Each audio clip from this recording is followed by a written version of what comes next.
Hello, everyone. Welcome to another episode of the War Report, a nice little midweek episode to cover some of the more rapid developments that have come up over the course of the past week. Of course, we're coming hot off of a lot of news in Ukraine, as we covered last episode in great detail, and there's more to follow up on that. And we have a greater idea of what the Russian response is starting to look like and the calls within Russia. And really, although it's early on, a good assessment of where the mind of the current Russian leadership is right now. And we'll get more into detail about that. Of course, the conflict in the Caucasus has expanded just beyond the Nagorno Karabakh region, with all of Armenia falling under Azeri shelling and attacks.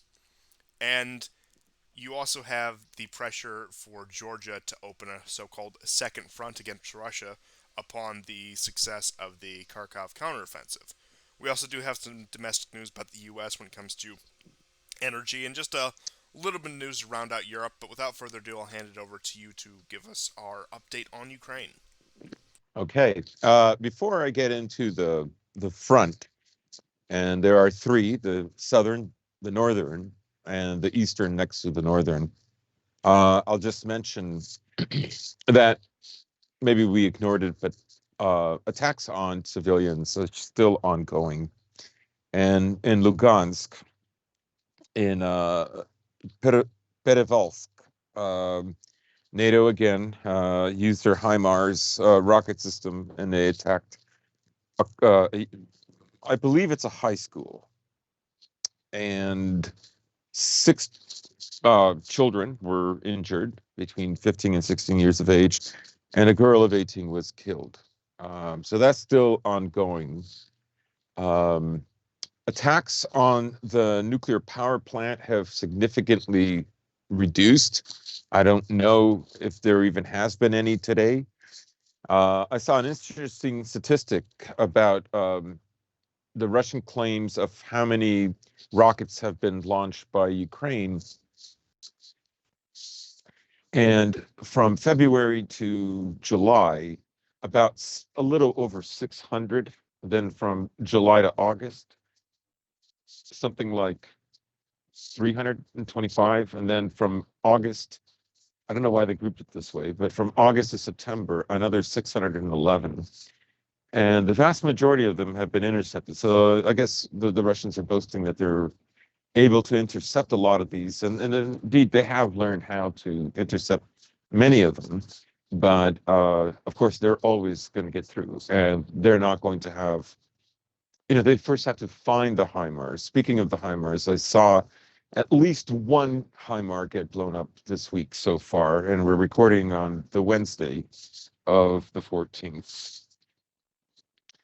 But why don't we move to the front? And I'll begin where it was most critical last show, which was the Izium front next to the northern part of Lugansk, around the Oskal River, and in the southern part, the Dnepropetrovsk, the Severodonetsk River.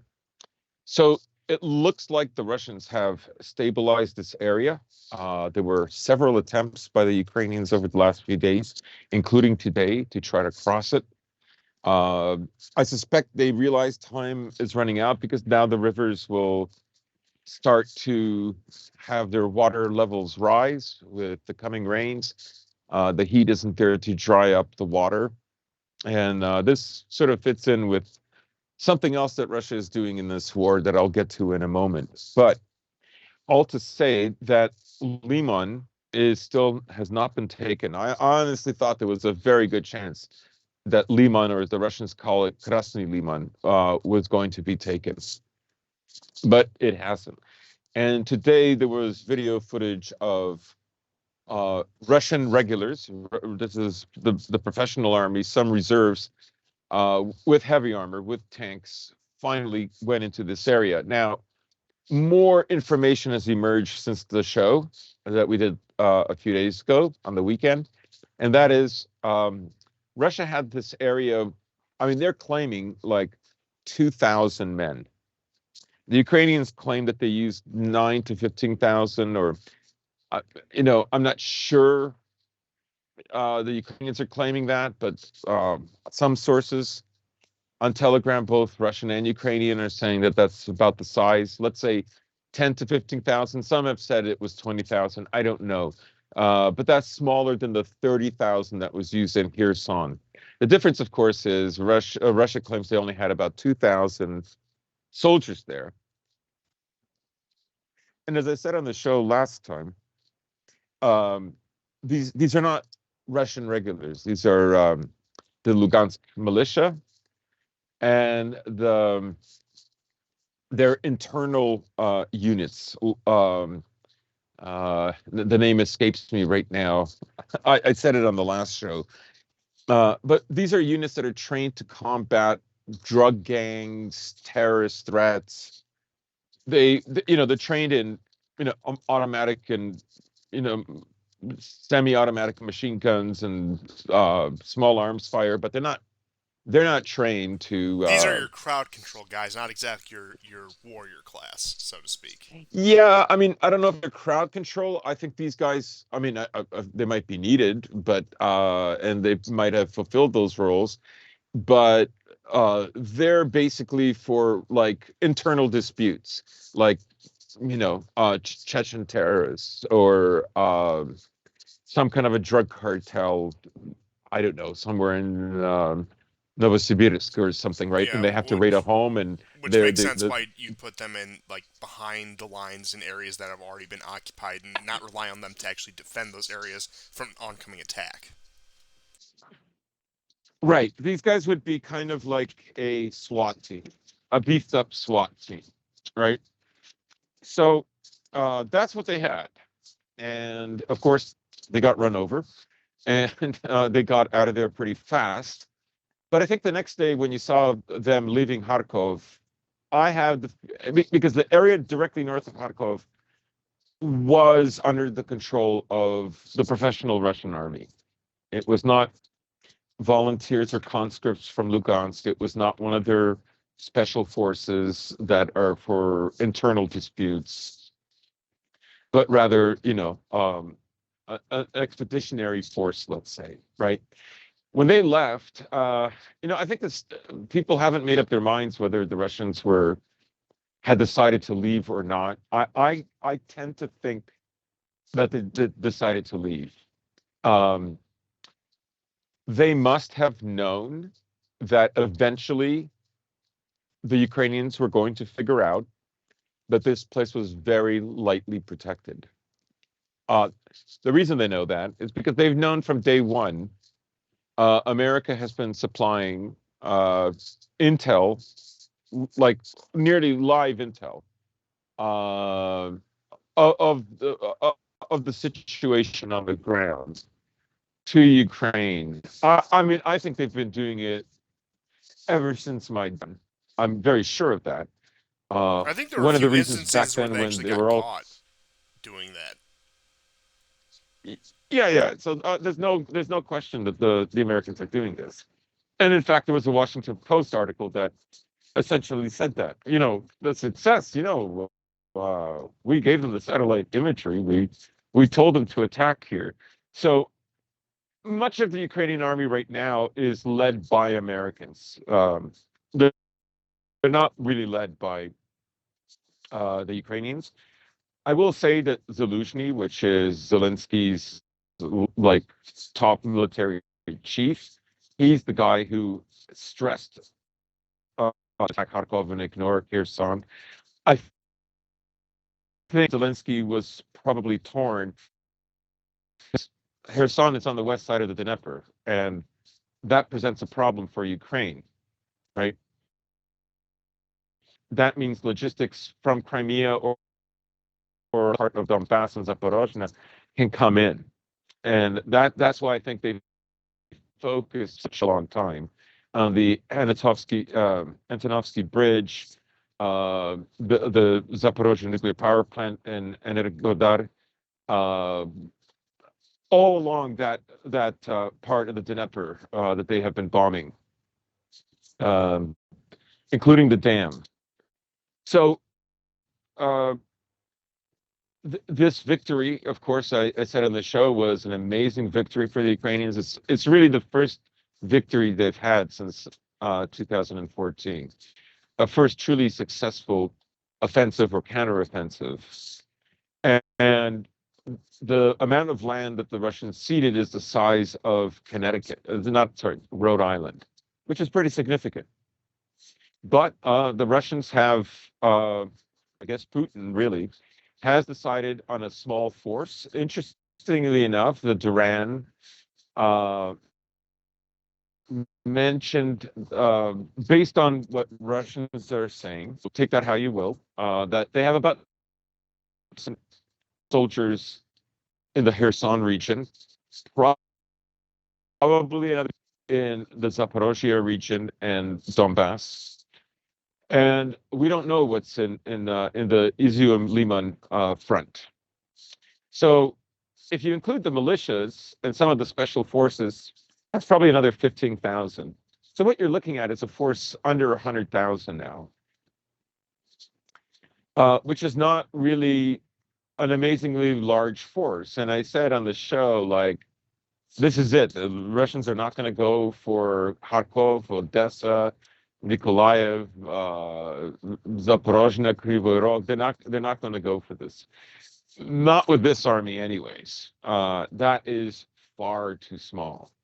And remember that there is a terrorist insurgency in the south of Ukraine.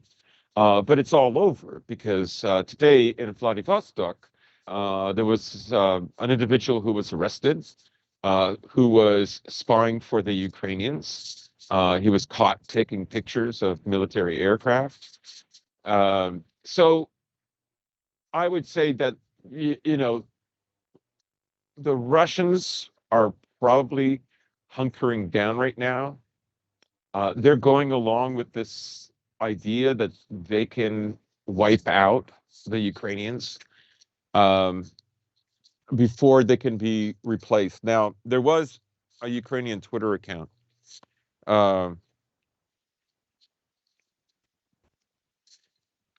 And he said, let me find find it for you.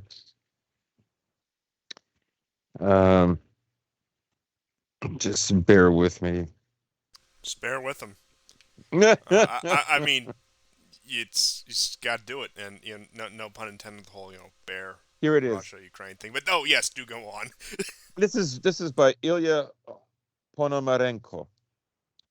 The sad side of what's happening now is that over 10,000 Ukrainians had to die to prove that Ukraine can win and that the West must finally stop hesitating and send massive defensive aid to help end this war. So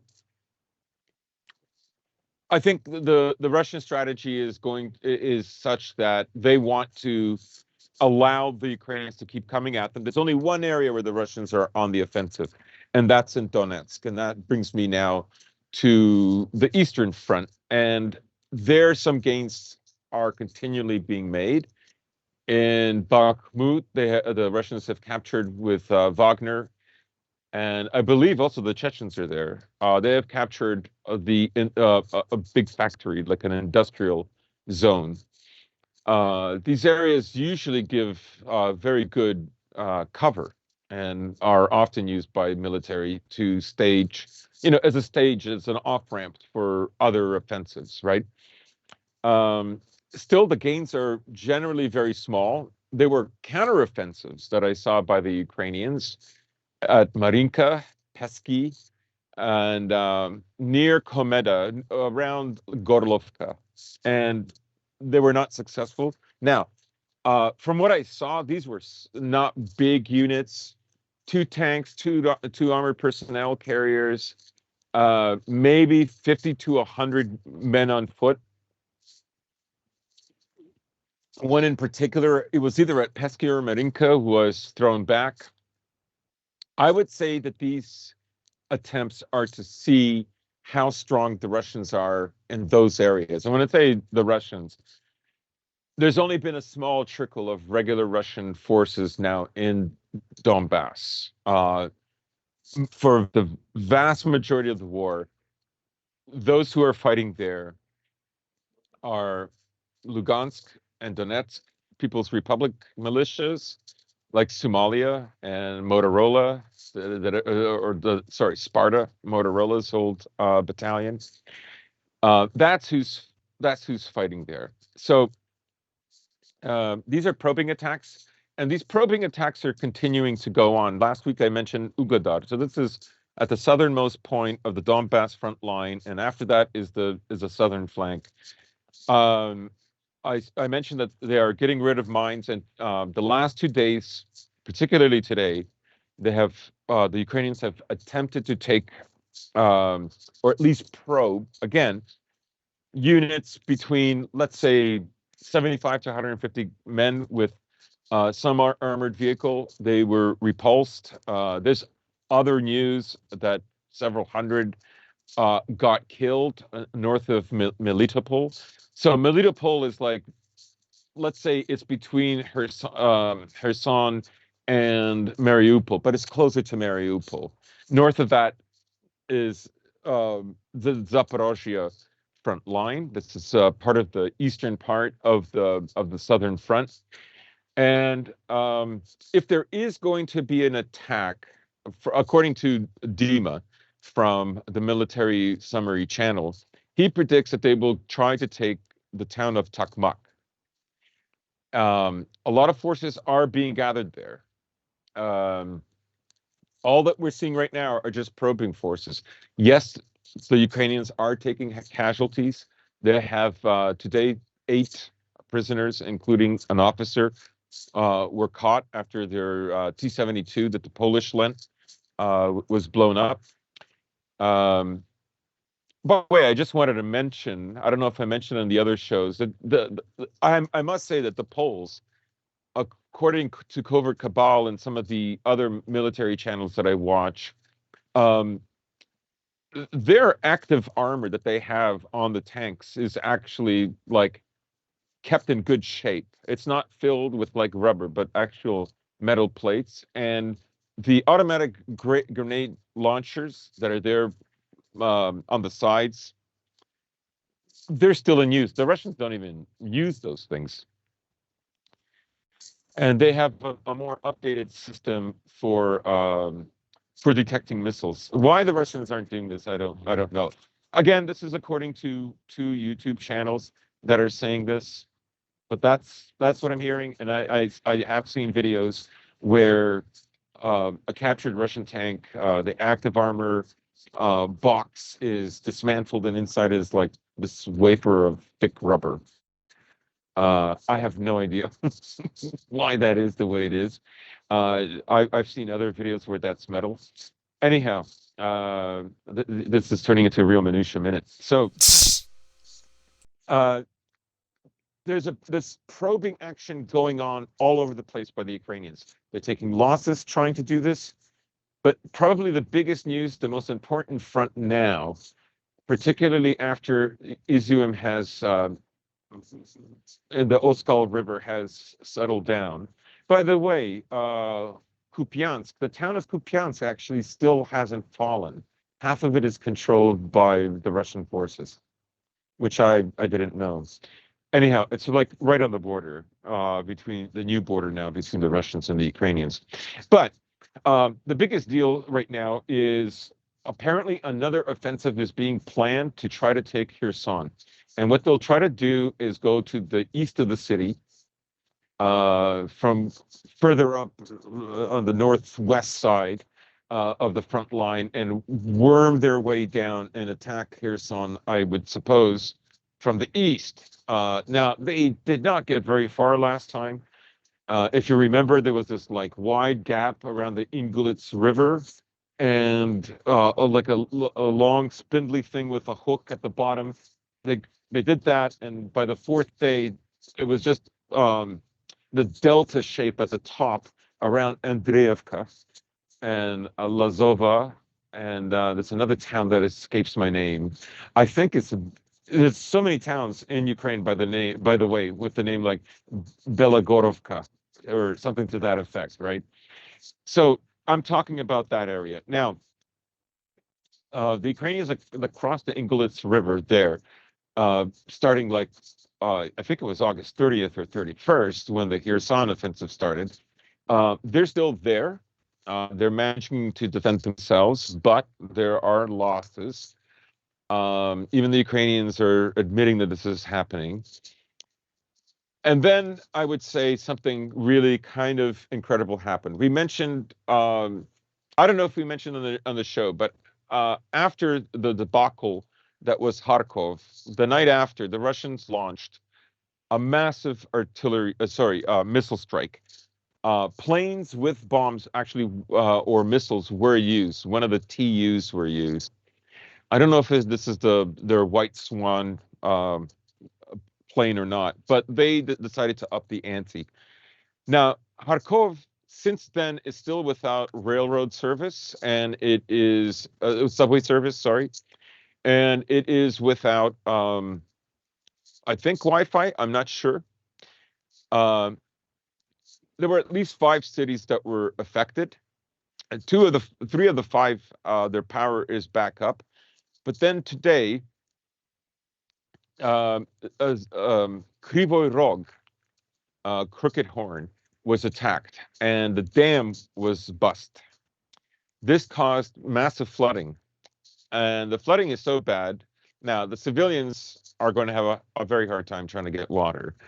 But the flooding now, what it's done, according to videos that I've seen at the Andriivka front that I just talked about in Kherson, that area that, created this like delta shape on the south side of the Ingulets River with the long hook, that hook has all disappeared now. Okay, so videos are emerging from there, Ukrainian videos, showing that the water level is rising. What that means is pontoon bridges that are used for rivers that, like, maybe aren't like deep enough to totally submerge a tank. Those pontoon bridges now won't be good enough. What that ostensibly means is all those guys now on the south side of the Ingulets River are trapped. So this is interesting to me because I think everybody has been saying, when is Putin going to mobilize? When is he at least going to increase the military size in Ukraine? Well, I mean, Russia has a very vast military already, right? They wouldn't have to mobilize, as far as I understand. Now, if they were committed to keeping the troops all over the vast space that is Russia, as it is, then they would have to mobilize. However, if they grab troops from other areas and they put them there, then they would not have to mobilize, is what I'm saying, right? Um, Even if they do, it's say activate reservists, because I believe the reserve size of the Russian military is currently somewhere around 3 million. no, And one. oh, yeah, 1 million, and then the 3 million figure. I think that was I disregard that, but Maybe you're right. I've always been watching the Duran and other shows. I'm told it's about 1 million. that sounds about right, and I think it's although there's 180,000 dedicated to Ukraine, I think they're I guess we could say active duty would be about 1 million, and then another million in reserve. So they could pull from the reserves. They could once again amend the confines of special military operation to allow more. There's really nothing preventing them from doing that. There's nothing really encoded that would stop that. Although you Yeah, have gotten interesting calls from inside of Russia, from the Communist Party, Zhuginov in particular, calling for a full mobilization, war economy, everything. Now, there were recently regional elections in Russia, which went more or less how you'd expect them to, but there's a gearing up for the but they're internal. riding Yeah, they're riding up on everything up until the Kharkov offensive.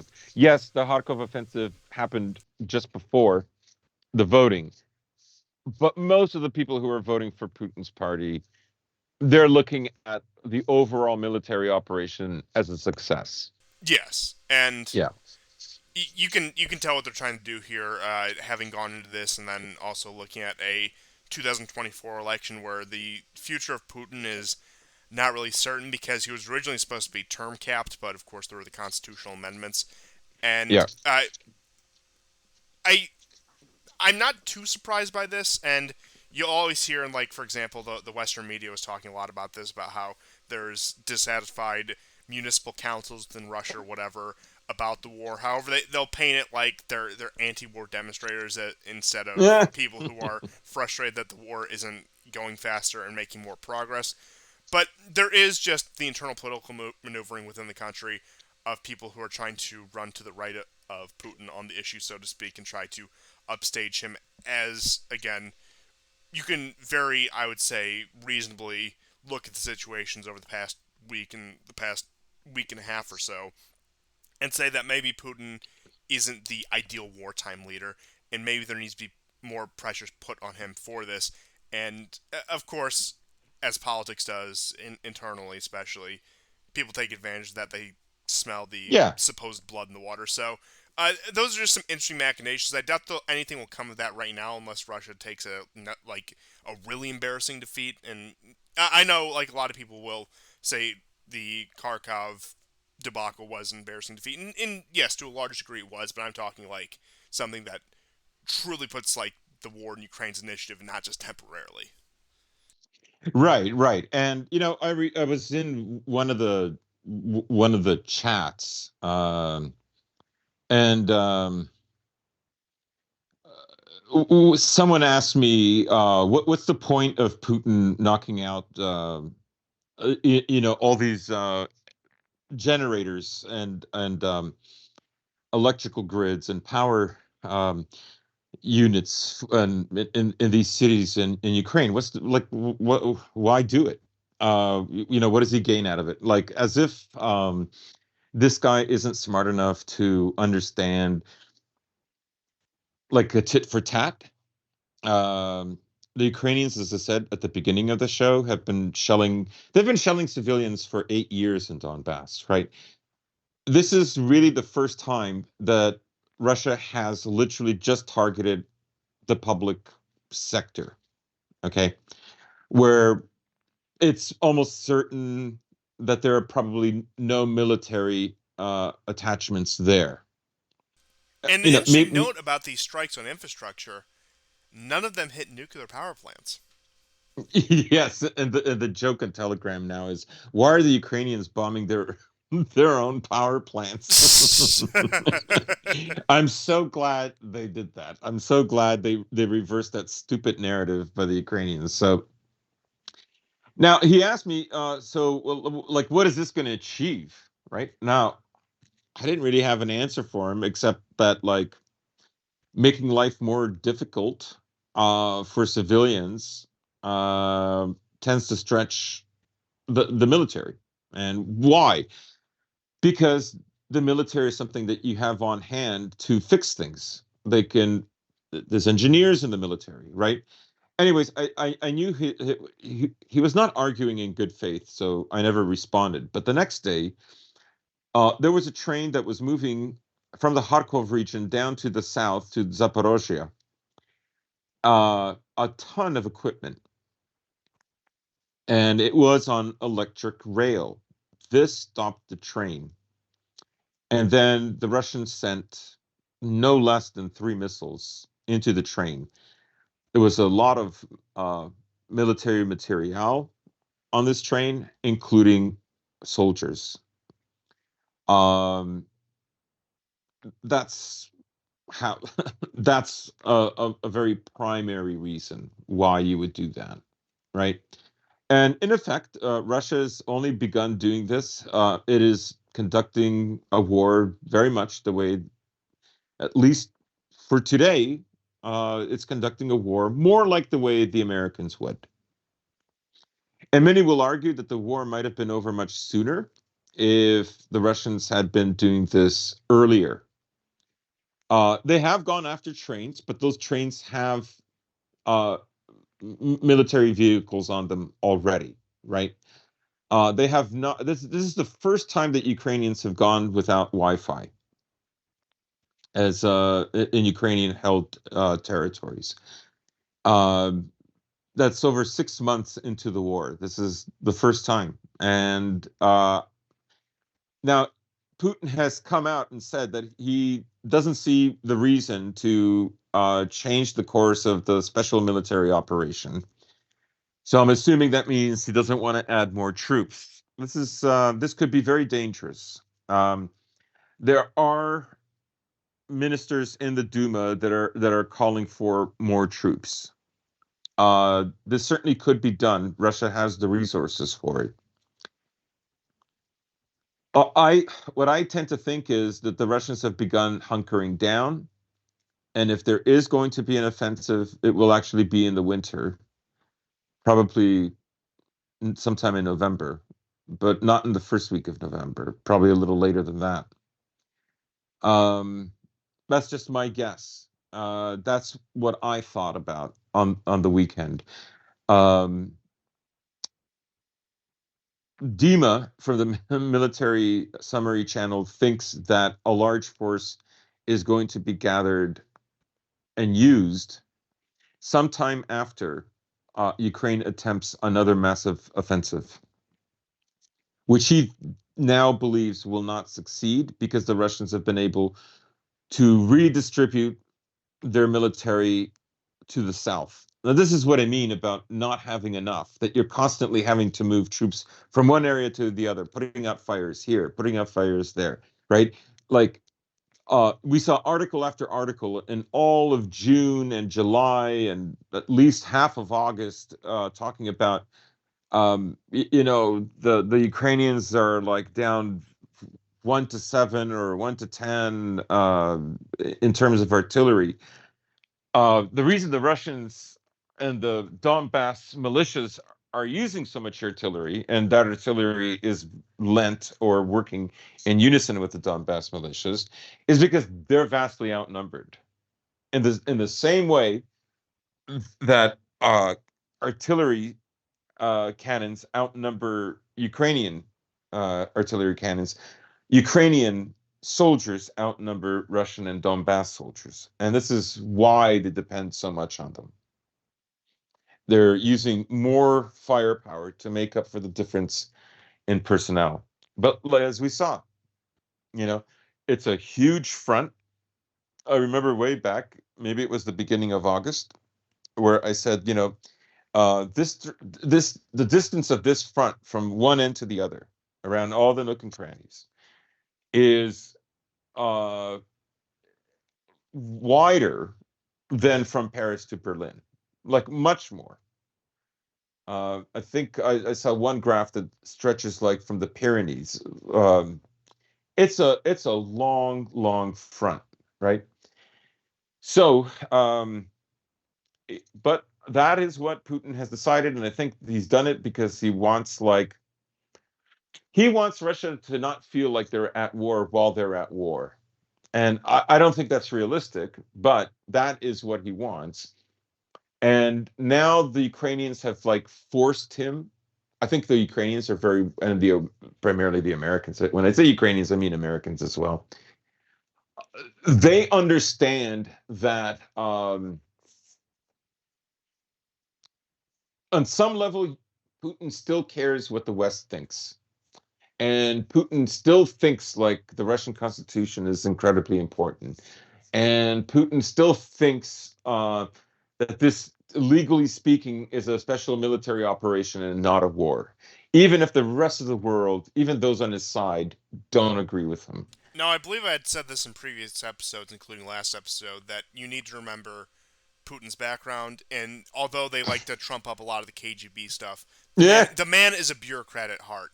He has been yeah, a he's pencil trained lawyer. yeah, like he's a lawyer, he's a pencil pusher, and he's been successful when it comes to a lot of the internal management things. And I'm not going to take any of that away from him, but when it comes to more dynamic issues like this, we're starting to see his major flaws.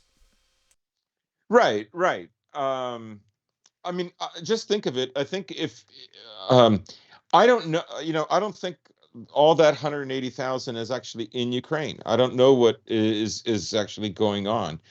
Certainly, the Russians have lost.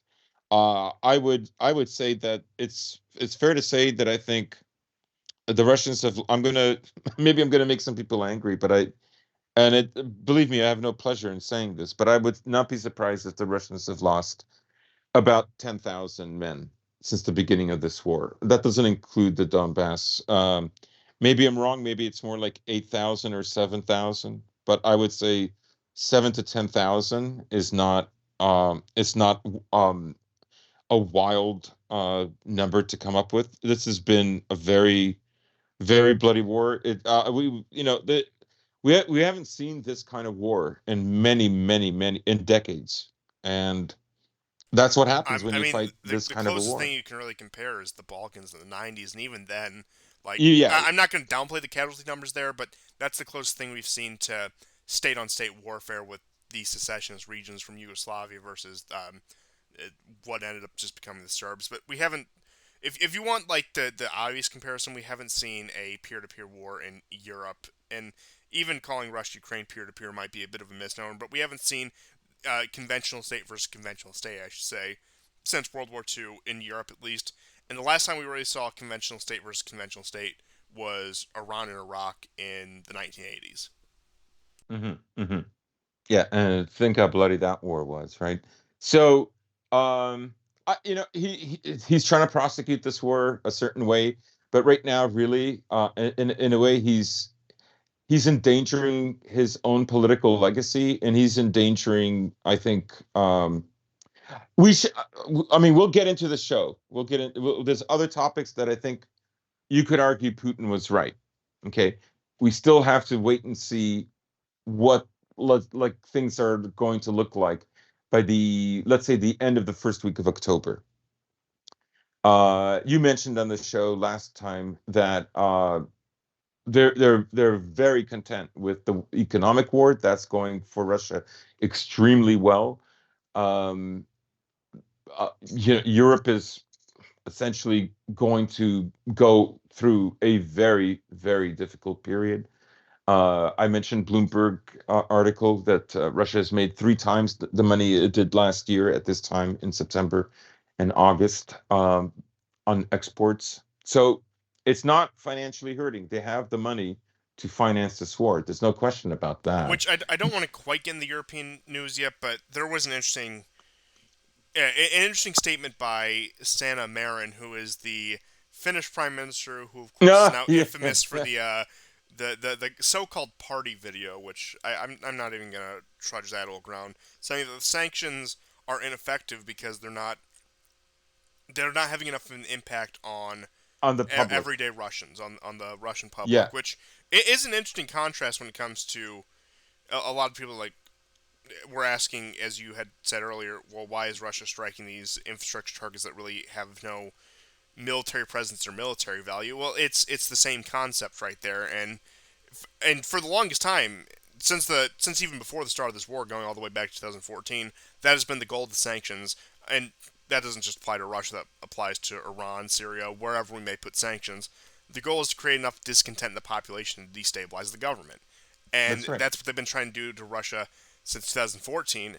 And up until this past week, when Russia was fighting this war, they wanted to fight for a slow integration. Well, when that method simply doesn't work, when your enemy is getting an endless flow of supplies from outside forces and are also highly mobile, so the attrition war doesn't work. But they realized at that point, maybe they learned a thing or two from the West, even though I don't really think that's it's that complex of a lesson that when you create internal instability, it's harder for the state to function just on any given issue, especially military issues. Just to Right. address that point again. Right. And we'll get into it. But for instance, what's happening in Armenia is, I think, intentionally. Whether, like, we don't know exactly what is happening. Let's say it's like the last two flare ups, right? Where I'm almost dead certain every time it's Azerbaijan who starts these conflicts. And they chew and chew and chew at more and more territory. Pashinyan has been criticized several times for giving up, 40 kilometers, now another 10 square kilometers.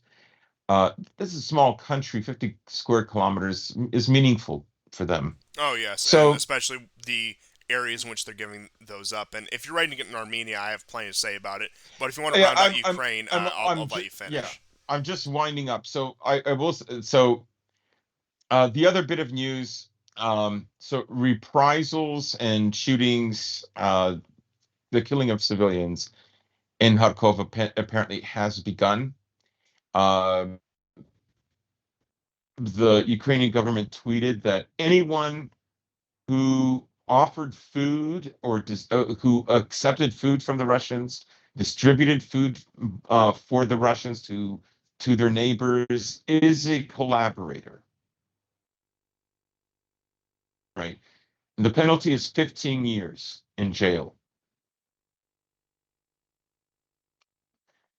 That's like the level of savagery that the Ukrainians are at. Well, on top of So, I that, mean, just the 15 to years me in that would make jail. sense because like anybody who like makes calls up someone's mother after they've been killed and laughs and says, "I killed your son," like, of course it will be this country that will have people who, even if they don't want the Russians to be there, they're cut off. They have to eat, right? There's no mercy, there's no forgiveness at all. That is how um, fanatical, and it's always the Western Ukrainians, the Galatians, that are like this. They're the most uncompromising out of all of them, and we've talked about this on the show. Oh, That and they just are on. there to make sure conscripts don't give up. Um, just the other day, yesterday, the Russians took some prisoners. One of them had his legs shot for trying to um, escape, essentially, go AWOL.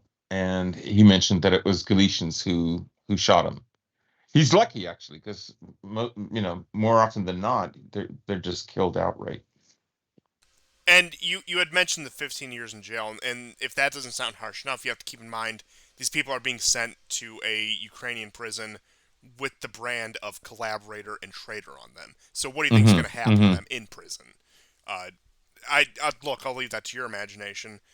And you brought up that point that a lot of these guys are there to Yeah, enforce so-called discipline onto the Ukrainian forces. So I mean, yeah, none of this is really surprise. This is what is to be expected, and uh, like I said, I saw even as drastic as they were posting on Telegram channels. There were Ukrainian authorities and these paramilitary groups or whatever you want to call them that were posting again the information, names, addresses of these people who had accepted again even just the most basic Russian aid such as food or water. So they were outright putting that out there, and whether that is for imprisonment or, as we'll probably see even more of, just vigilante justice. yes, yes. And you can have neighbors that like they have a gripe and they maybe did the same thing, but because they reported on them first, they're going to believe them. The only last bit of news I have, and again, it's in the Kharkov region, is the Ukrainians have started bombing border towns between the Russian Federation and Ukraine. Um, it could be now the Russians have started evacuating more and more of these areas, and I would probably think that if there is a plan to increase the size of the army, and because missile strikes are continuing, which began on the night of the show that we recorded last, my guess is that they're going to use this and say, look, they're bombing civilians in Russia proper.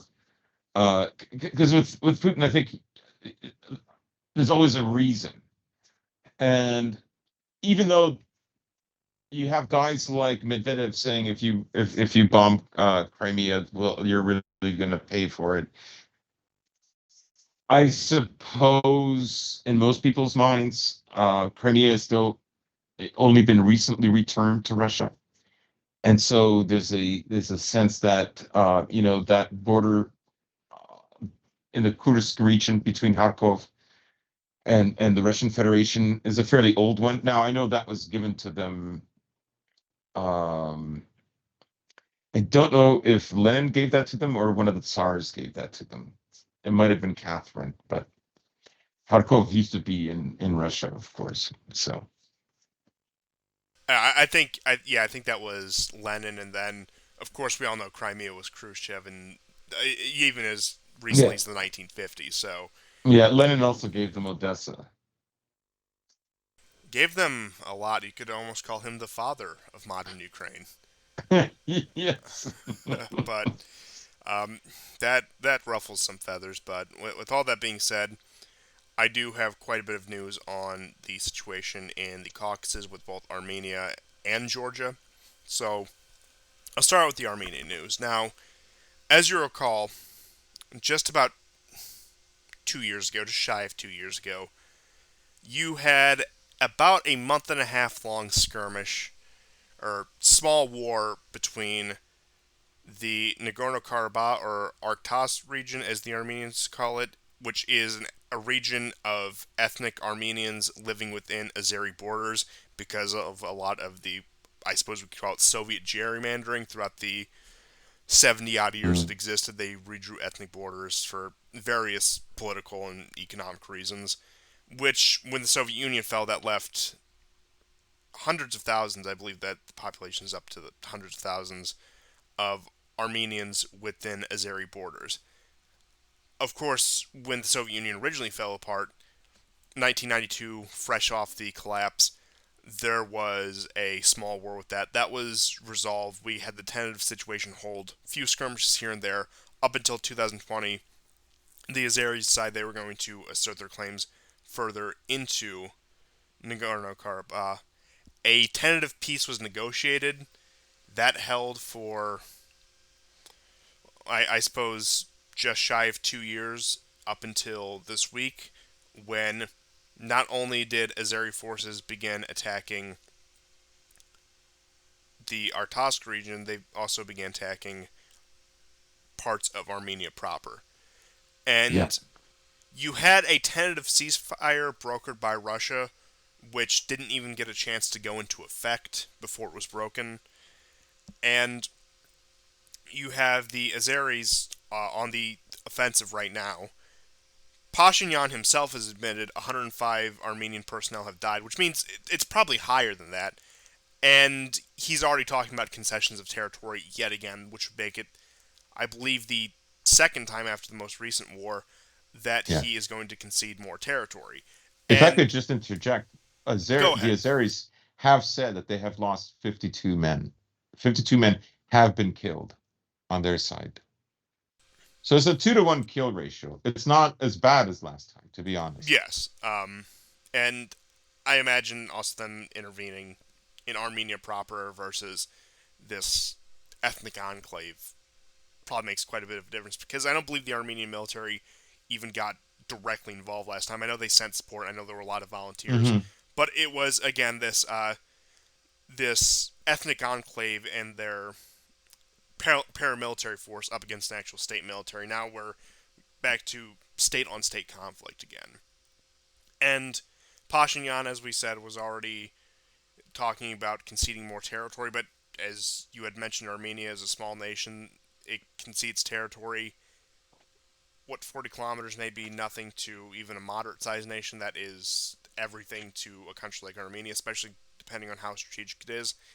And the main goal people bring up every time this breaks out is trying to bridge the gap between Azerbaijan proper and the exclave, which is on the western border of Armenia. And that has been a primary goal of a lot of these negotiations and a lot of these skirmishes, is to bridge those. And Pashinyan, of course, his reaction to this was met with yet another absolute state of chaos, a complete riot Hmm. outside of the Armenian parliament. You'll recall, upon the initial Yeah. ceasefire agreement back in November of 2020, there was a similar riot. They were threatening to they were threatening to put the man on the end of a rope, so to speak, to put it in YouTube Hmm. friendly terms. Hmm. And those cries were renewed again. And Pashinyan's response has been to call Putin, talk to Macron, try to invoke the CSTO, which is a defense network of Russia and various of the smaller post-Soviet republics. But the CTSO said that they weren't going to get involved at this time. They said the president of the organization would be visiting Armenia, though, to assess the situation more, given and as it develops. And you have the normal bluster from Macron saying, of course, we must stand up for the Armenians. But this is on top of the European Union having also signed an energy deal with Azerbaijan. And many European Union countries, even like up until the day the war had broken out, were speaking glowingly of their new agreement with the Azeris in order to alleviate the energy crisis. Now, I've seen some analysis of this, I've seen some takes on this that say at this rate there won't be an Armenian state by the end of the 21st century, and I don't think that's too drastic. Maybe for the time being it seems a bit drastic, but given what has happened just over the past 2 years, unless a solid solution is reached on this, unless a hard solution is reached on this, there the Armenians will be once again a stateless people, and I do think that's a shame given everything. And you also have the question of Turkey. Now, Turkey was much more pro-Azeri in the 2020 war, as the geopolitical situation pre-Ukraine invasion was a world away from what we're talking about now. I know there's a lot of constants, but that was the entrance into a new era. I think everyone can accept that. So Turkey was leaning much more on the western side. They find themselves leaning much more on the eastern side now. So they have refrained from getting involved. But you have to recall Azerbaijan is a country that has tried to ingratiate itself to Israel, has tried to ingratiate itself to the West, in which case that's the reason why these attacks on Armenia get overlooked. The Russian military outpost in Armenia was on high alert and is still on high alert. Allegedly, there was an FSB border guard unit that they had stationed there in order to help moderate with some of the disputed territory that was destroyed by Azeri forces. So there are possible Russian casualties in this. I can't speak too much to that, but there I've was read the up on that. Apparently, no, do there's no tell. casualties, and the Azeris are denying that they did it. Naturally, that's about how you would expect that story to go.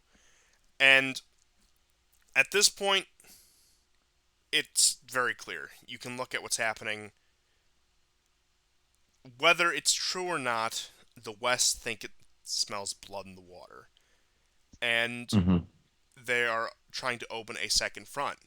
More subtly on the Armenian end, but much more openly when you have Ukraine requesting Georgia open up a second front. Yes. That Georgia reignite the conflicts that it had with Russia with the breakaway regions, at which case they want to extend Russia. And honestly, while once again you can point to the embarrassments that took place over the past week and a half for Russia, if you want them to become, let's just say, much more emboldened in just this overall conflict, whether that be in Ukraine, whether it be in the Caucasus, but just the idea of them being encased, the idea of them being surrounded, Georgia explicitly opening up a second front would do just that. Now, again, the situation with Armenia and Azerbaijan, there's much more deniability behind that. It's much less direct. But if they're propositioning Georgia like that, and again, we've seen plenty of Georgian volunteers go to fight in Ukraine already, but if they're propositioning the Georgian state like that, that is, they certainly think they smell blood in the water. Whether it's actually there, time will tell. But I think it's two things. yeah, I do think tell. I do think there are some that are incredibly elated right now. They firmly believe that the tide of the entire war has changed in Ukraine's favor. However, what I would argue is there are now several recordings of the Kharkovizium of counteroffensive by Ukraine that have emerged, where, quite honestly, you hear people speaking English, and it's not. it is a natural English speaker speaking English. Whether whether you hear, let's say, an American accent or a British or an Irish accent, you're hearing a native speaker. And in one video that was posted, there was a sincere question. It seems like one out of every three people speaking in this video are natural speaking English. What do you guys think, et cetera, et cetera? So, okay, what I'm getting at is there's an awful lot more mercenaries fighting in Ukraine right now. My hunch is that okay, some of these guys they're all ex-military. NATO is paying them like to do this, obviously. We know, based on what Ukrainian generals they themselves say, that every missile strike that we do is approved by the Americans. We get their approval. The Americans are the last buck before they Ukrainians shell a school or the nuclear power plant or whatever. That's who's doing it. I'm I'm guessing the only reason that's happening is because the losses for Ukraine are actually quite high. That doesn't exclude the possibility that they could turn the tide despite the high losses, though. Because I think when people compare these two scenarios, they think they exclude each other. They don't, but obviously we're there's a crescendo that is building up. Certainly, and also in regard to the question of a second front, as it may be a wind of confidence behind it, and also addressing the question with the mercenaries in Ukraine, there also is once again that fear of what winter will hold, and that they want to push as far as they can and get as much as they can before winter actually sets in, because we still don't know the extent to which the crisis will extend throughout Europe and the rest of the Western world, uh, given the current situation as well. Hmm. Yeah. I mean, I think that if Zelensky was really, really winning this thing, right, would it be asking, I mean, and this is not the first time he has asked the Georgians to open up a second front. We have to remember that. This is just the latest. To me, that cries desperation. It doesn't mean he can't use that in a positive way. It doesn't mean he won't overextend the Russians. But having to ask, to me, tells me that maybe, except for Kharkov, maybe so far these counteroffensives are not um, changing the battlefield enough for the cost that is being inflicted. Well, I'd certainly say that's the general direction it's going, and given that, although, as we said, there was Kharkov, which was successful, the other counteroffensives have either not been successful or we have yet to see what their level of success will be. And while it may appear at first the initiative is with Ukraine, in which case I think you could make that argument still, that they don't think it'll stay with it long, that they are not confident in their ability to continue this long term, which is why they want to open up the second front while they have temporarily knocked Russian forces off balance and have created just the slightest bit of chaos within Russia. So they want to take advantage of that while the narrow window of opportunity is still there. Yeah, I mean, I think even if something as banal as Lithuania denying the Russians use that thoroughfare, the railroad system from Belarus into Kaliningrad. All of these are distractions. They're all there to keep uh, Putin occupied, to create little fires so that he can't focus. That's what I think their purpose is essentially. I mean, at the same time, of course, they're important for Western propaganda because then that looks like the West is being very proactive, it's being tough, it's showing all the measures that it has under its control Russia is being punished. It's a bad child that has to be punished, and so on and so on. Yes, and it does create that situation where several fires are popping up that the Russians do have to put out, and that not only applies to what's happening on the battlefield, but what's happening outside the battlefield as well. Where, as you described, they'll try to spark something in with the Lithuania issue with that usage of land. They'll try to spark something in the Caucasus. As we alluded to briefly, they'll try to spark things in Kazakhstan, which we still have to wait for the story to develop a bit more there before we even touch that. So Yeah. you'll hear about that. Apparently, it's just one Ukrainian source Yeah, for that one story. Ukrainian source, but we'll have a more solid confirmation or denial of that next episode. And like I said, it's just to keep attention divided so they can't focus on one thing. And I believe, as you put it, it's to strain the resources of not only their military but their intelligence as well, to keep them Yeah. just in so many different directions where they can't focus on one goal, and the strain starts to feel, and then of course that passes down into the general public.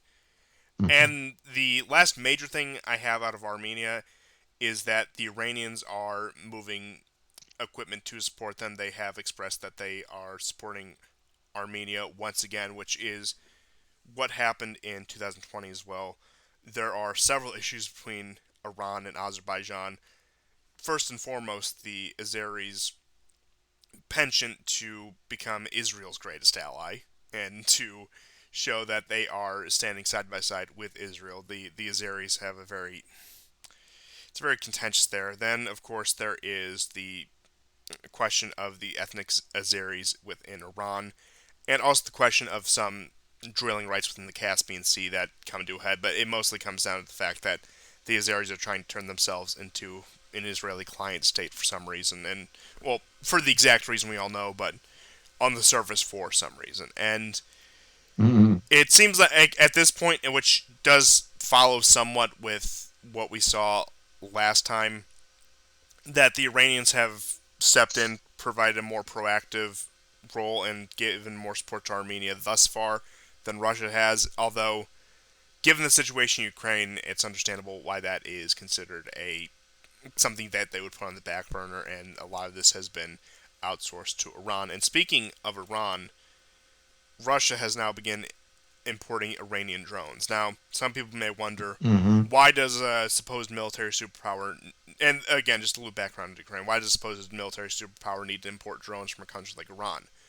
Well, that's because Russia may be a superpower, may be very powerful military, but the people in charge of doctrine, and this happens with all militaries, it's always the older class, it's always the wars that they fought in, the training that they received is a generation or two at least separated by the time they actually get to be the top brass.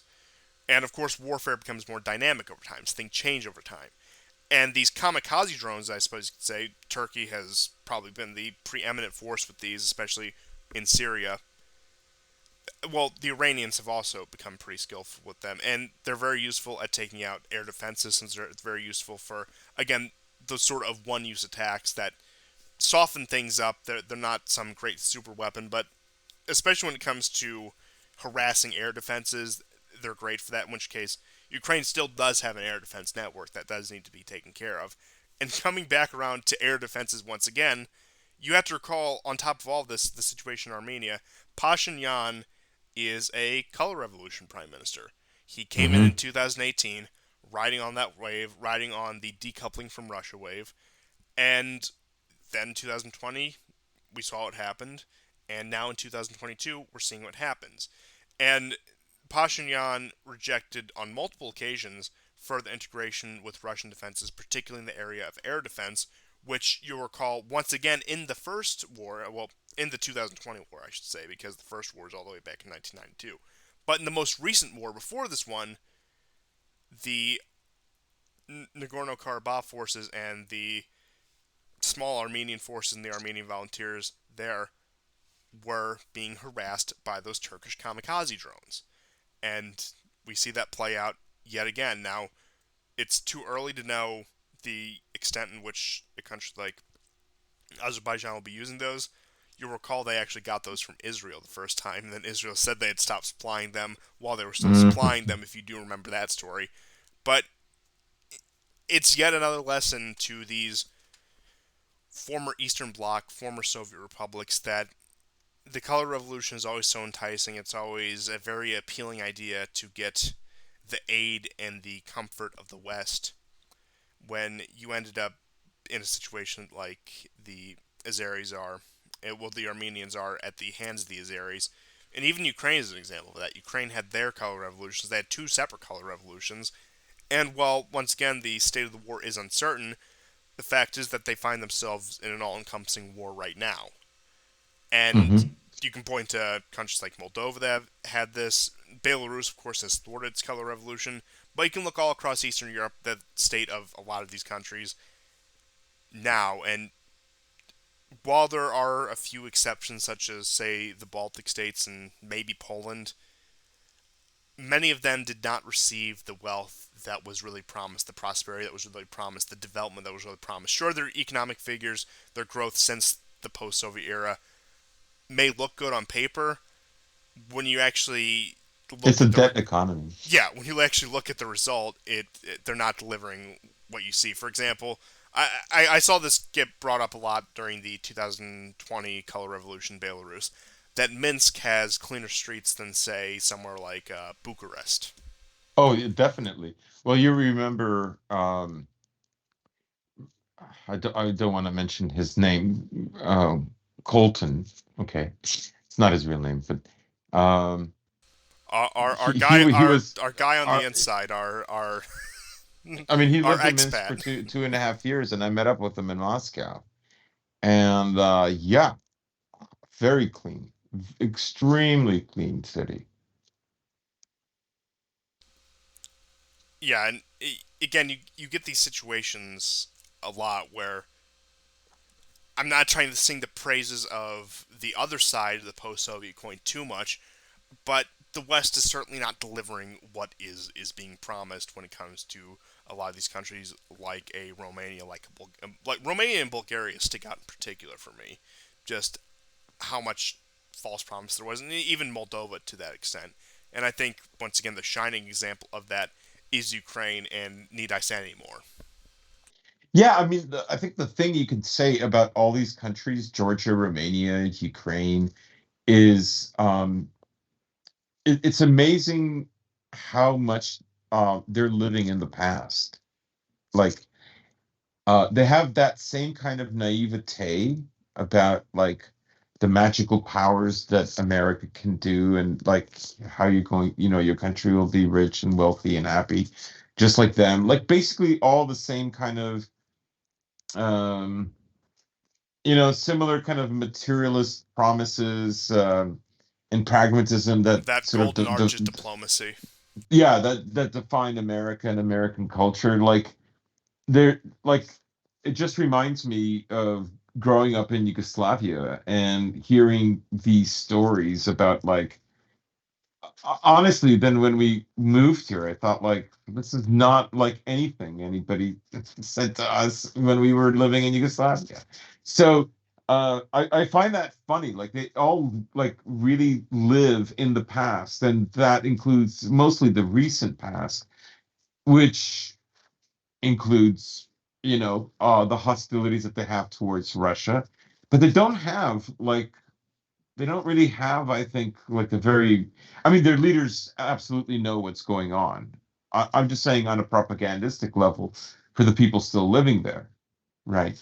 Um, there's still a kind of naivete that they have about the West and about what the West can offer. Like it never occurs to them, like the money that the West gives them on these loans, which is sure enough going to bind them to the West indefinitely. That's just like um, they're just being bribed to keep the pressure on Russia, to isolate Russia. That's the whole point of it. Like they don't have really that much worth in and of themselves, Oh no, and like, once like their to value is America, other than exhausted, America keeping its hegemony. yeah, once their value is exhausted, I think Poland's the prime example of this. Do you think they're going to tolerate a lot of the for lack of a better word, base things you see out of Poland if Russia finally Hmm. does collapse? No, absolutely not. I mean, they hardly tolerate it now.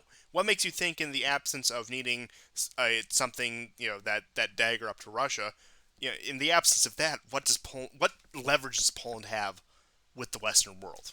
The EU doesn't care. The EU is still holding back money Exactly. for Poland ever since the COVID money, as it were. And what's Poland doing now in retaliation?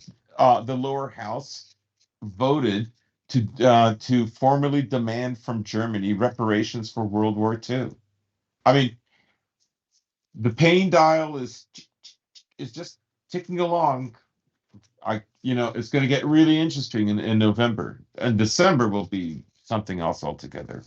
Yeah, but just to finish up the whole color revolution note that Pashinyan had sent me on, is that long term, it's a completely incoherent policy.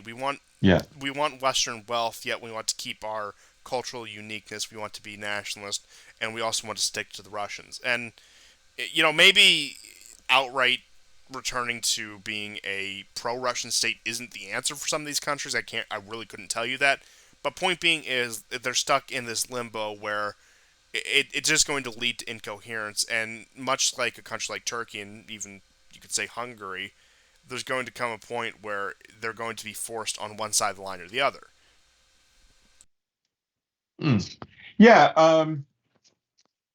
You can imagine why the Americans would be so upset, right? They're lending the money not because they think you're gonna like, I don't know, not keep the money or misuse the money, or not because some great projects are gonna make you and them super wealthy. I mean, the money is there, it's influence. It's just there to influence. You're supposed to understand that you've been bribed and you are expected to gradually move towards a hostile anti-Russia stance, right?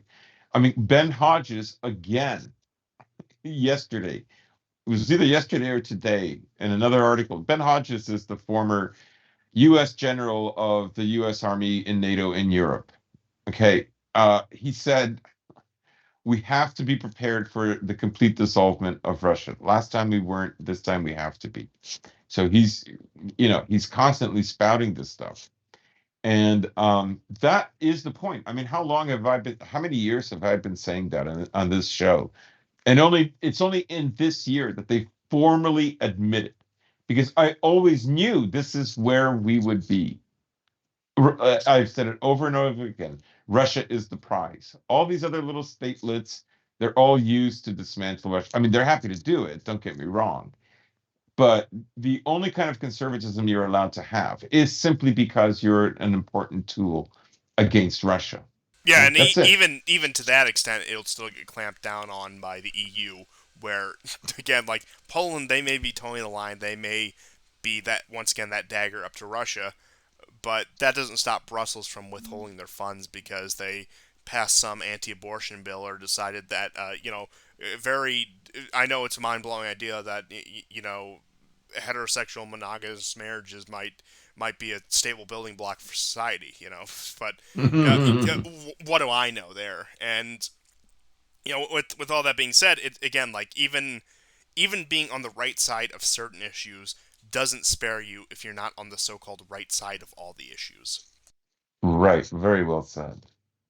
And like you could even go and I won't right now. I don't too much tangent. You can even go into a lot of like domestic policy positions, like how much of like the so-called like anti-woke stuff is like, oh, I would be a Democrat 5 years ago. It's just I think they went too far in this one particular area. But again, that's sidetracked. But it just shows the encompassing ideologies that you have to either completely submit or be branded an enemy. Hmm. Hmm. Yeah. And I mean, listen, uh they will make compromises, right? I think America learned with reference to Georgia, particularly, I think it was last summer when they had those huge anti-gay riots. Yes. And I believe it was a journalist or some kind of an activist who was killed.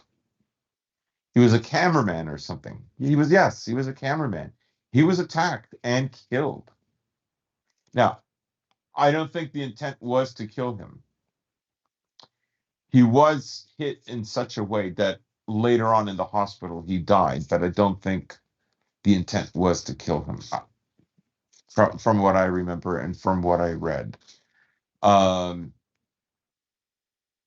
that's important because I think in the West, the populations in the West are also becoming increasingly unhappy.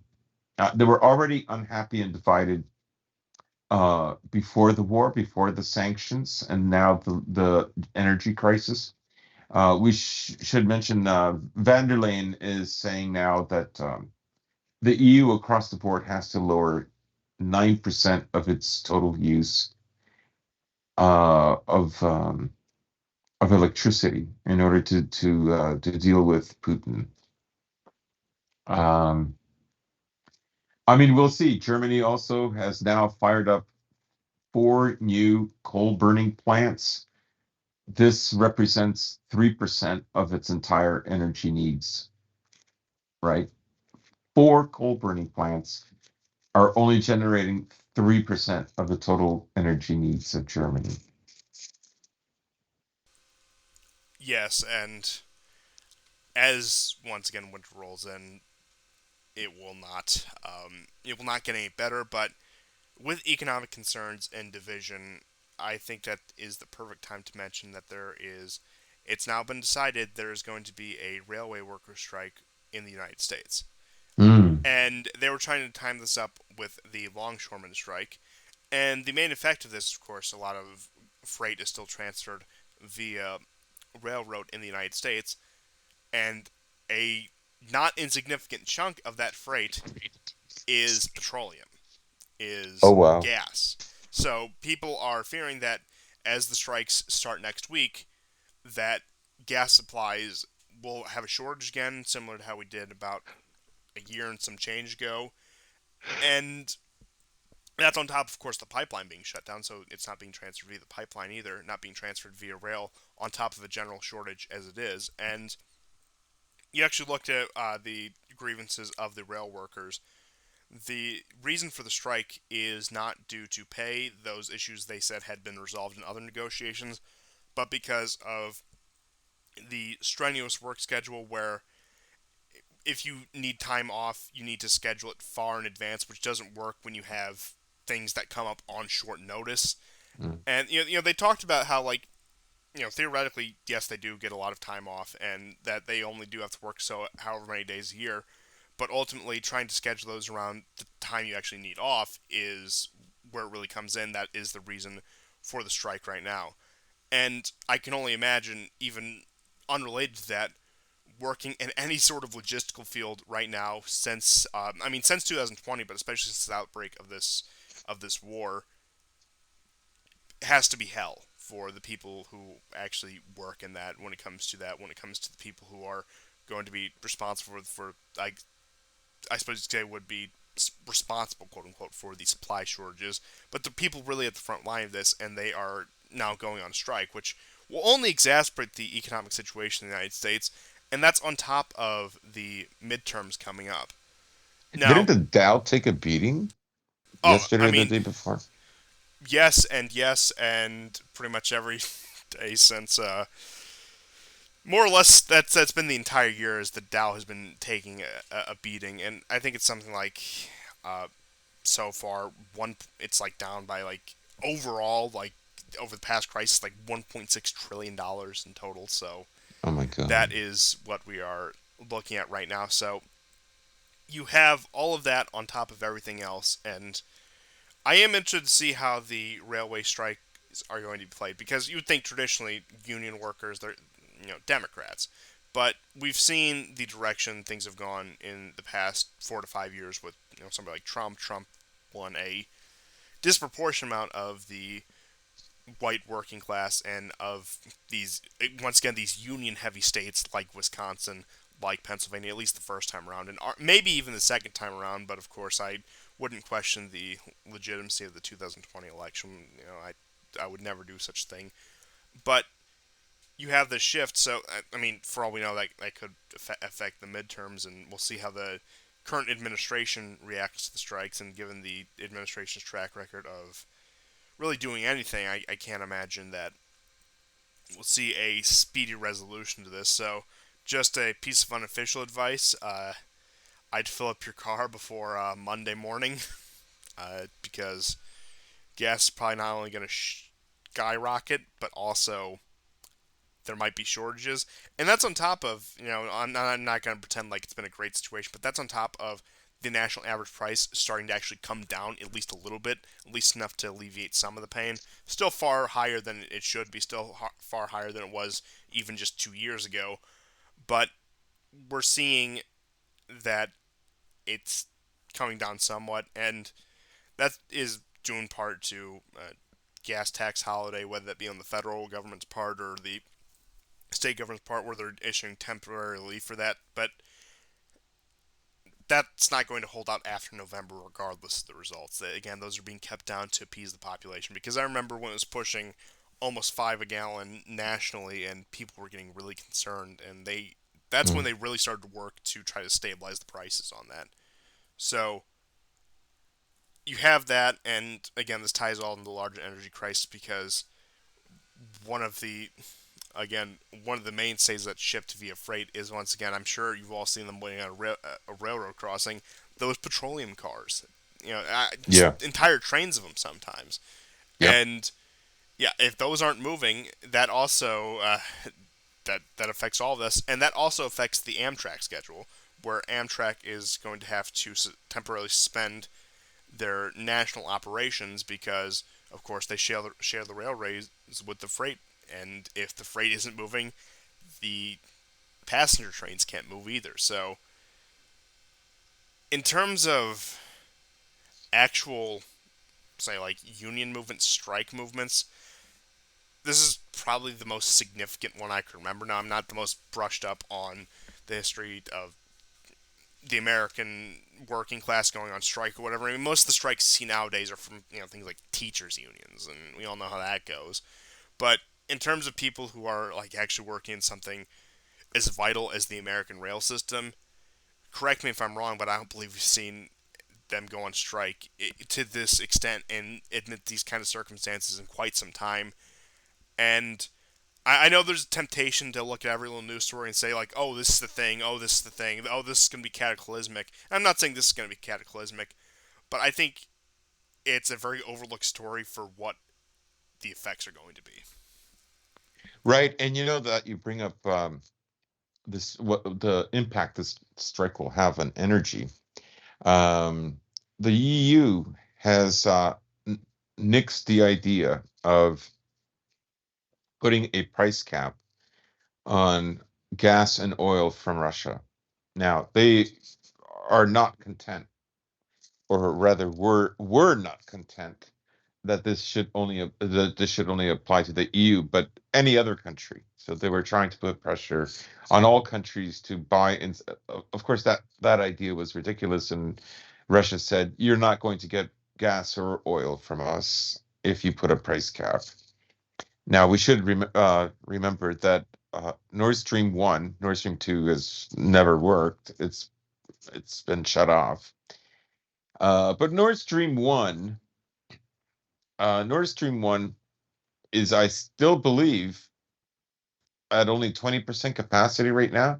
And Russia reiterated that the reason this is the case is because it's not able to do proper maintenance because of the sanctions and because of this ridiculous agreement that they had, before the war, where the Siemens turbine engines would go and get repaired in Canada, then brought to Germany, then Germany would inspect it, and that would go to Russia. Russia would clean it out, and that, it's a huge rigmarole. Um, so that has been stopped. There is not going to be, and this is why now they're suggesting to increase taxes on oil and gas companies. And you know what? I would hazard to say that this might work.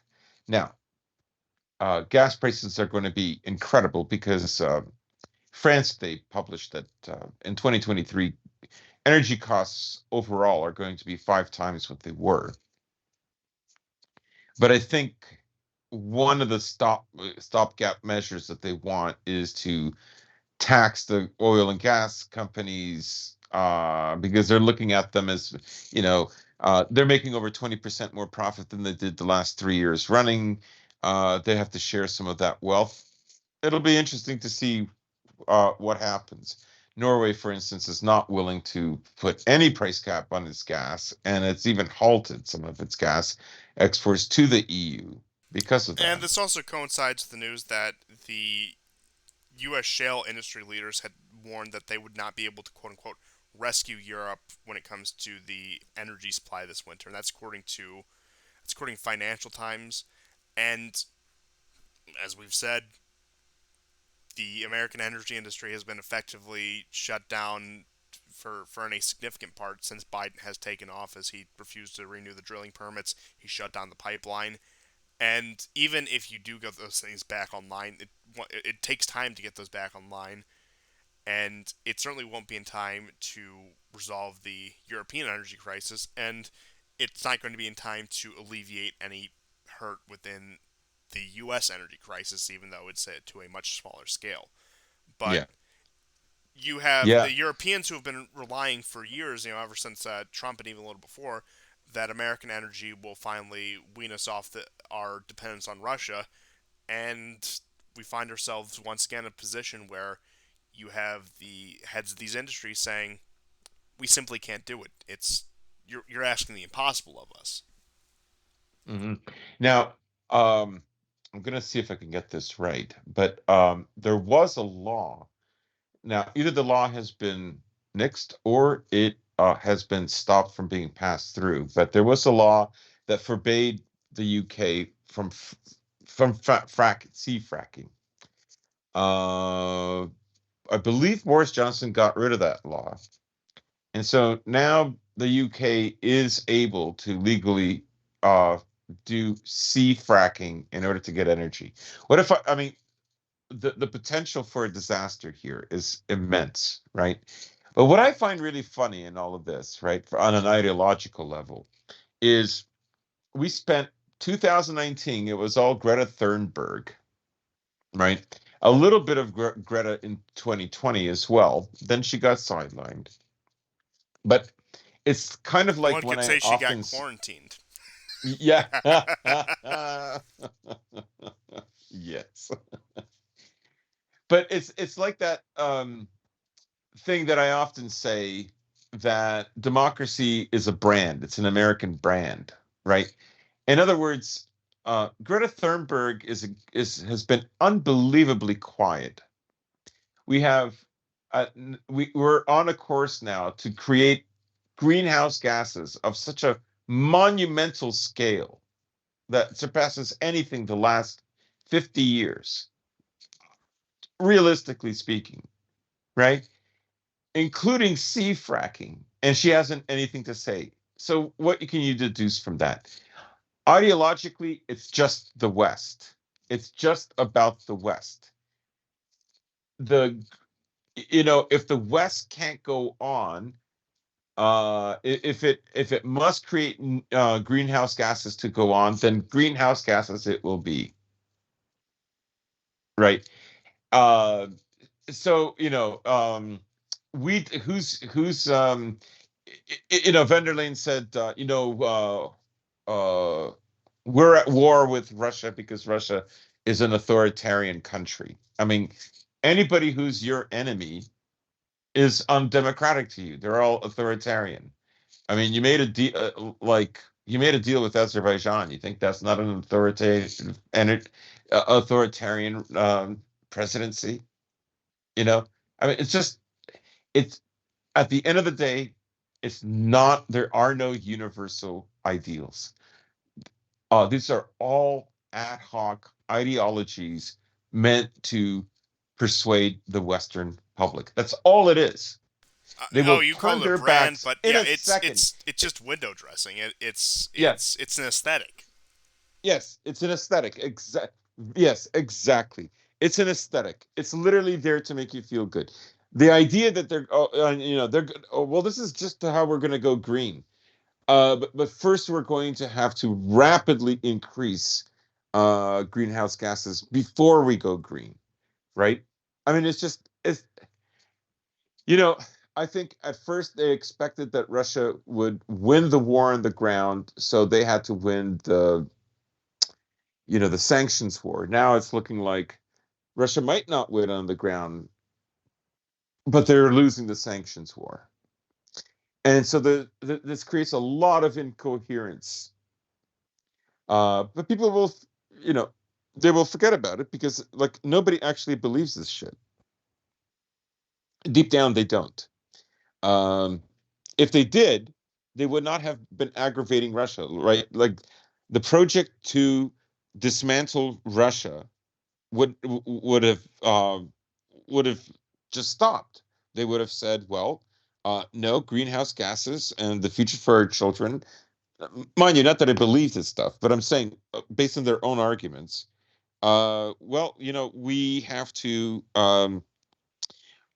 find a way to cooperate with Russia, and over time, Western culture will change Russia as well. Blah blah blah. I mean, when I was there, there was plenty of Western culture. If you like, people probably wouldn't have believed me if I didn't show them like how many like English movies they loved watching, and like it's enormously strong Western influence. Less so now, and of course, if they were really serious about that, right, then they would have continued on that course. They would have been patient, and they're not, right, because these are all ad hoc arguments that are meant there as a kind of moral rationalization in order to achieve geopolitical ends, right? Oh, absolutely. There's really no other way to put that, and I think the agenda is plain as day. And although there are a few key facets where I do think that they truly believe in, I also think that there is also a contingent of so-called true believers who Oh yeah. are like the foot soldiers of this, the janissaries of this, if you will. But by and large, while again, I agree generally with what you're saying. It is, I mean, they know exactly what they're doing. They're willing to bend principle to meet the principle, so to speak. Which I mean, it never really happens with just about everything, but maybe it's because I am an opponent of the system. But it's just it's the most on the nose example I think I've ever seen. Yeah, it reminds me when I knew just how fake, you know, that terrible illness of 2020, when they had the union of New York doctors and nurses say that, what's more dangerous than COVID? Racism. You knew that this was a joke, right? In many ways, the Western public wants to be lied to, right? There's a vacuity there. There's an emptiness there that um, they want to believe to opposing narratives that cannot make sense. Um, I mean, I don't know how they do it, but they do, and it I has mean, I almost think like that's just this. down to the fabric of the American nation and its just founding ideals that a lot of it, unfortunately, does give way to the idea that it needs to be a self-contained contradiction. I actually saw an Yeah. interesting conversation. It, of course, on where else but Twitter. I wish I could remember the exact individuals, but they were bigger ones. I think one of them was um, Pedro Gonzalez or something like that. He's one of the more up and coming, I suppose you could say, like walks the tightrope between conservative and so-called dissident. Was saying Oh, something. I know who you Yeah, mean. was Yeah. saying something along the lines when it came to the FBI and the whole Trump debacle going on right now that even though they are hypocrites, we all know that they're hypocrites. They still do need a degree of legitimacy in that they're whittling that away. And then there were people who were saying that, well, no, it doesn't matter because it's all a giant contradiction. But the counterpoint to that is like you still need some degree of legitimacy. And while I do agree with that, just in a vacuum, I think there's something truly. If you want to talk about American exceptionalism, I think there's something truly exceptional about America where they enjoy the doublethink. That we enjoy the things twisting it on themselves. We enjoy one thing being said and another thing being done. Maybe not consciously, but I think certainly subconsciously the people of this nation do enjoy that kind of rhetoric and those kind of actions. Yeah, I mean, I think with boomer friends who are older than I am, ultimately I think what it comes down to is that they love the system. They love it. And they overlook the contradictions, or they don't like to dwell on the contradictions. They love being swept up in the next thing, right? Like a boomer friend of mine like literally said, well, in the West you can practice any religion you want. Like he doesn't like earlier in the conversation, In the he was West, if you die in the West, you die in real life. I know, right? But one of the things he mentioned earlier that night while we were having dinner was, uh, you know, um, the West is about rules and laws and order, not culture. I said, you're right. The West doesn't have culture. I agree. And he just stopped. Now, I can hear the fork dropping on the plate. now the reason the reason I bring this up, right, is to say that it's very much a kind of a pragmatic existence, right? This suits me. I like this. Therefore, I'm going to root for it. Um, I know this is a contradiction. So what? At the end of the day, there's always some kind of a bottom line that creates even more contradictions. Like, I wish they would just say, look, this is who I really am. This is what I really like. And you're right, all these contradictions are true. I just don't care. Like, I think what I find so annoying is like I would have respect for them if they did that. Like, just admit it. It's all bullshit. And like you're not going to convince me, right? Um, and I'm not going to convince you. But at least I'm straightforward and honest about it. At least I'll say, yeah, that's my subjectivity. I don't care. Yeah, I mean Uh, it's such a weasel tactic because they try to hide behind all these flowery terms, but it's a coward's tactic because they're not willing to throw out what they believe and say I believe in this. I'm going to defend this because I believe in this. And and again, they can give more justification beyond that, but it creates an almost impossible situation to counteract because you never know where they truly stand. There's always some layer, there's always some sort of rule or some sort of caveat that they're always hiding behind. yeah, one of the things I recall many years ago when my friendship was in let's say better shape than it is now. His admiration for Rome, right? He really loved Rome and so on and so on. And I said, I find like that whole thing about Rome. I find them like sadistic and brutish. And in the end, it's kind of ironic and funny how a group of, you know, semi-nomads eventually destroys them.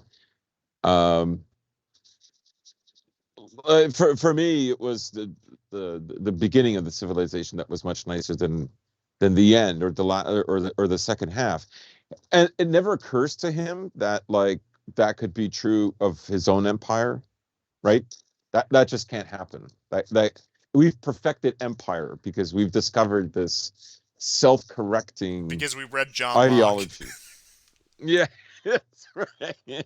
We read Locke and Hume. So I just that's what I find is so funny about this, right? Like uh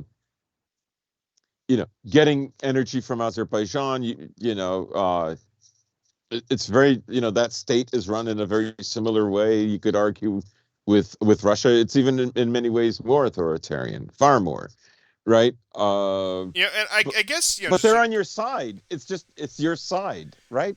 and I guess just addressing the question about Azerbaijan and like the hypocrisy and the contradictions with the and once again this comes back to the idea of just coming out straightforward and letting the world know where you stand. with the old colonial empires, whenever they would, I mean, some of it admittedly was just a competition to see who could grab more land, regardless of the value. But with a lot of the strategic points, like we need to control this choke point, we need to control this area because they have coal or oil, where they just laid it on the table and said we're doing this because of this. It was a much more, I think the word I'm looking for, a much more honorable way of conduct, even if you don't agree with it, because you know where everyone lies, you know how to respond to that, and returning to this, you don't have to wade your way through a million caveats or but actuallys in order to actually address these people. Yeah. But that's all I had for this episode. If you have any last minute stories, Uh, no, no, other than Schultz phoned Putin and was very angry and went on some tirade about you better not annex any more territory. Schultz, I think, understands that, at the beginning of this war, he was very hesitant. And now the only way he can keep his position, even though it is angering his own population, and this is amid the sex scandal, mind you. yeah, yeah. Is by being like Baerbock, being uh, radically pro-U.S. Right?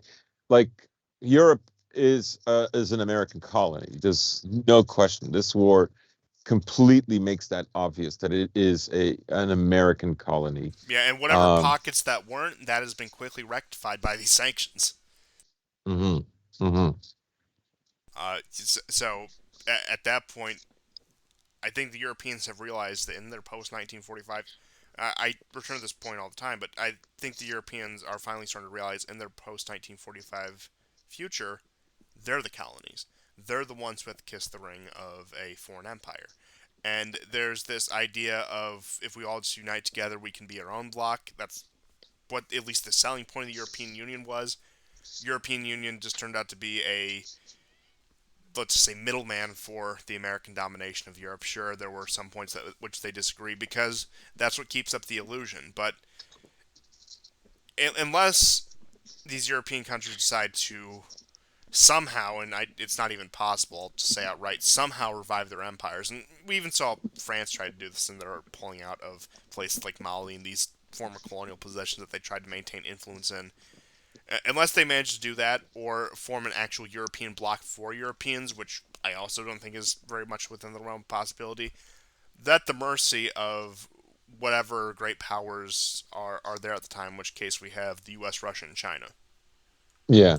I mean, you can tell with soft power, right? Like